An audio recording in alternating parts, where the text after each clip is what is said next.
Olá novamente! Estamos de volta para o segundo episódio da segunda edição do Segue a Tua Natureza.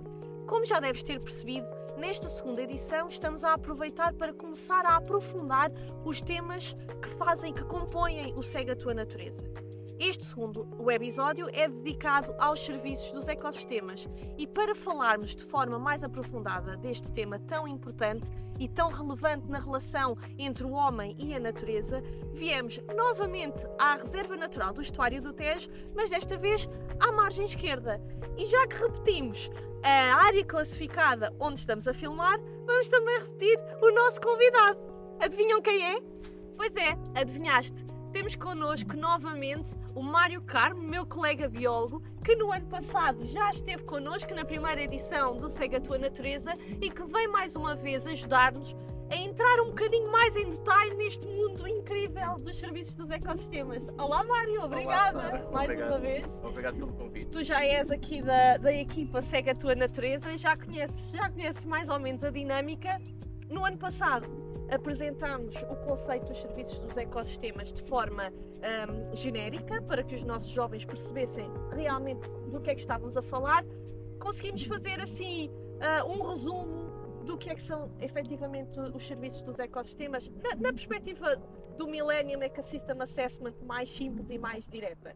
Okay, pronto. Para começar, estamos a rever, portanto temos que ir, e convido então todos a ir a ver o episódio do ano passado sobre os serviços de ecossistemas, mas muito resumidamente os serviços de ecossistemas, e de forma muito egoísta, como disse no ano passado, é uma forma de vermos a natureza um bocado virados para o nosso umbigo, ou seja, o que é que a natureza nos dá, que benefícios é que a natureza nos traz e que pode beneficiar toda a nossa vida, quer nas nossas cidades, quer no campo, ou seja, que serviços é que a natureza pode dar para os nossos produtos serem melhores, para a nossa qualidade de vida ser melhor, para até mesmo para a nossa sobrevivência. Exatamente, portanto, para tudo, ou seja, para tudo o que é, ou seja, daí por ser egoísta, o conceito é mesmo porque é que são importantes para a humanidade, para nós próprios, portanto, mas é uma forma de conseguirmos conservar e de conseguirmos transmitir esta importância que a natureza tem para todos. Portanto, se percebermos que é importante para nós, conseguimos conservar também para todos. Então, vamos aqui. Nós estamos nas salinas do Samoco, certo? Certo. Em Alcochete. Temos as salinas precisamente atrás de nós, mas a verdade é que a paisagem, ao longo de milhões de anos, tem-se vindo a alterar dramaticamente e quando finalmente o Tejo, que na altura não se chamava Tejo, não é? Mas o rio conseguiu abrir, através de mecanismos hidrológicos e de tectónica, abrir o caminho até ao mar. O homem, primitivo, achou que este era um bom sítio para se instalar. O que é que atrai o homem a terrenos movediços como estes e perigosos? Ok, pronto. E Lisboa não é só um caso único. Se nós virmos outras cidades grandes conhecidas da Europa, têm todas uma coisa em comum.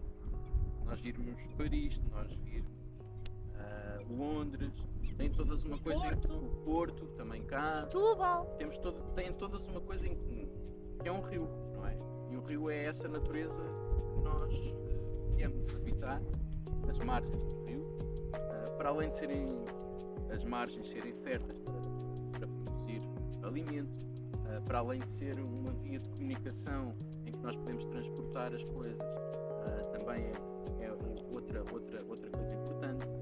Uma coisa que nós cá não nos apercebemos, mas nós valorizamos a natureza todos os dias.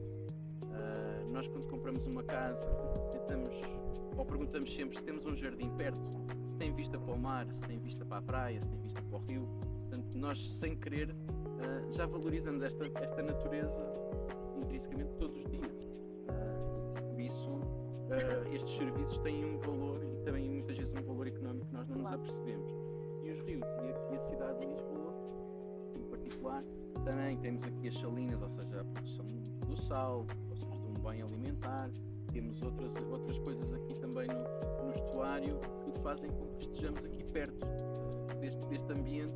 Também é um ambiente mais fresco, é um ambiente, ou seja, se fôssemos para o interior é um ambiente mais árido. Portanto, imaginem as populações há muitos anos a fugir ao calor, vinham para uma zona mais fresca ou seja, onde a natureza nos fornecia estes serviços gratuitamente. Então, isto quer dizer que, de facto, ao longo dos anos, ao longo da evolução da nossa espécie, da espécie humana, nós fomos sempre procurando a natureza e esses benefícios que a natureza poderia dar, também à medida da evolução do nosso engenho, para retirar esses benefícios. Claro que sim. E continuamos a fazê-lo. Não é? Nós quando vamos de férias, vamos para férias para onde? Exato. Para uma zona de montanha, procuramos um turismo rural perto da natureza. É isso que devemos fazer, certo? Não, e mesmo quando procuramos uma cidade grande, vamos sempre visitar os jardins, vamos visitar as montanhas que existem à volta. Portanto, a nossa ligação com a natureza, por mais quase invisível, ela está lá todos os dias. Portanto, nós quando vamos à agência de viagens, quando vamos fazer aquele programa de fim de semana, nós estamos sempre à procura da natureza. Nós fugimos dos sítios com menos natureza para os sítios com mais natureza. Eu gostava de insistir um bocadinho e que voltássemos, que fizéssemos aqui uma viagem no tempo.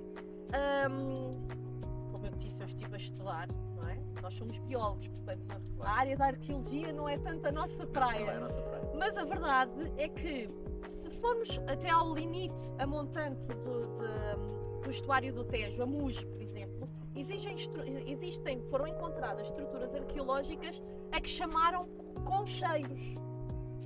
Porquê é que se chamam concheiros? Não sei. O que é que será? O que é que será? Cheiros. O que é que, Faz lembrar qualquer coisa. o que é que aqueles povos do Mesolítico, eles alimentavam-se de quê? Seria de alguma coisa cá nas conchas? Seria bivalves. Seria bivalves, sim, se Seria calhar é. bivalves, Se não é? calhar é. Ou Era seja, tal a quantidade de bivalves que eles utilizavam para se alimentar que neste momento existem literalmente montes de conchas acumuladas, exatamente. daí chamarem-se concheiros. E depois destes povos vieram os outros, nomeadamente os fenícios, que eram espertos e que, como tu disseste e muito bem, quiseram utilizar o rio como autoestrada para os metais que existiam bem mais para dentro do nosso país. E depois os romanos, o grande Império Romano que tanto marcou a nossa paisagem e a nossa cultura, não é? Como é que o engenho, a evolução do engenho destes povos em torno destes recursos da natureza tem repercussão nos tempos de hoje? Tem, claro que tem. Foi reduzindo o espaço, não é? Tínhamos de natureza. Mas queria, e porque estamos aqui, mostrar que temos a maior cidade do país, junto a uma zona tão importante como esta, em termos de natureza e dos ecossistemas e dos serviços. Resiliente e altamente sensível ao mesmo tempo. Exatamente, pronto. E é isso que se espera da natureza, que seja, com o nosso respeito e com toda a nossa preocupação, possamos ter ecossistemas resilientes, como disseste, e que se possam regenerar. Isso leva-nos ao facto de, hoje em dia, cada vez existirem mais instituições que se preocupam realmente, como é o caso aqui da Fundação de Gestão e Proteção das Salinas do Samogo, que tão bem nos acolheu, e que nos ajudam não só a preservar a natureza, mas também os saberes antigos. O que é que nós podemos retirar de locais como este e da ação, da intervenção de entidades extraordinárias como a desta fundação? O que é que eles também estão a fazer? Estão a preservar a natureza e fazem-no de forma, acaba por ser sustentável. E porque, para além de terem este retorno, também trazem cá pessoas e a fazer passeios para ver a biodiversidade, para ver a cidade de Lisboa do outro lado, para verem e terem uma noção diferente, para verem os flaminhos, para verem os peneireiros a peneirar e a caçar, os colheireiros que se veem bastante bem aqui nestas salinas. Portanto, temos aqui vários serviços a jogar de uma forma tão simples e a manter tudo nesse tal equilíbrio que há pouco estávamos a falar e no respeito por esta e outras zonas semelhantes.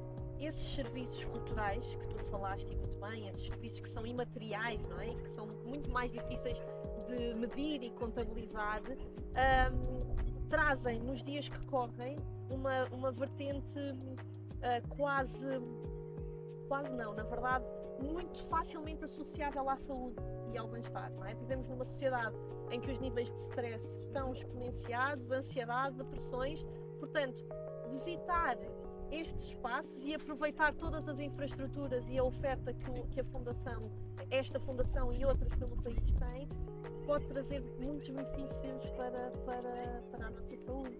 Esses benefícios de saúde, por exemplo, são muito falados, por exemplo, dentro das cidades. Agora, fugindo aqui um bocadinho às Salinas, mas o que vou dizer aqui para uma cidade é igual, por exemplo, para um espaço como este.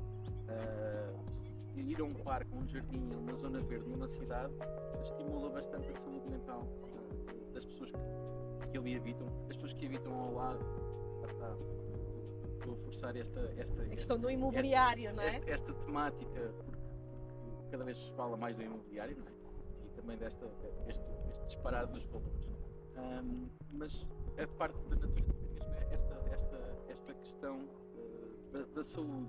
Depois temos outras questões também relacionadas com a saúde, mas mais diretas. Por exemplo, aqui o sal. Este sal é muito mais saudável. E se vocês procurarem muito mais barato ir aqui comprar uns quilinhos de sal e levar para casa e dar aos amigos, do que aquele sal que tem outras coisas menos saudáveis que a gente compra nos supermercados.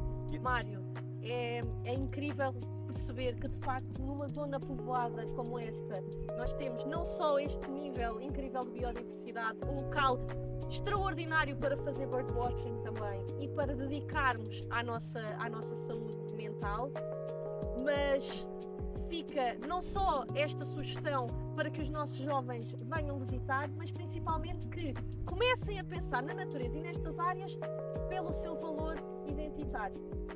Gostava só que deixasse um pensamento sobre isto antes de nos despedirmos. Deixo mais um desafio em jeito de finalização. Deixo um desafio para pararmos e pensarmos todos, nós, vocês aí desse lado também, pensarem onde é que no vosso cotidiano, em cada momento, a natureza está e como nós dependemos desta natureza, de toda esta cultura que acabámos aqui de falar, não só desta herança da natureza, mas também desta herança cultural que nós temos associado sempre à natureza e, portanto, respeitar essa natureza e esta cultura nesse tal equilíbrio que falámos. Portanto, fazermos as nossas melhores escolhas todos os dias, porque podemos optar sempre por uma coisa má ou por uma coisa boa. Mesmo quando vamos ao supermercado, temos uma coisa boa ou uma coisa má. Portanto, podemos, se calhar, fazer as nossas opções e nós ajudarmos todos os dias com cada uma das nossas escolhas na sustentabilidade dos ecossistemas e dos serviços que nos dão. É uma questão de perceberem que nós fazemos todos parte da natureza, não há uma dissociação, certo? É isso mesmo, Sara. Mário, obrigada mais uma vez. Para o ano contamos contigo. Ok, cá estaremos. Vamos com toda a certeza voltar a falar de outros serviços e mostrar aos nossos jovens que a natureza está em todo o lado, nós dependemos dela e ela depende cada vez mais de nós também. Obrigada. Obrigado, Sara. Um beijinho a todos, até para o próximo episódio.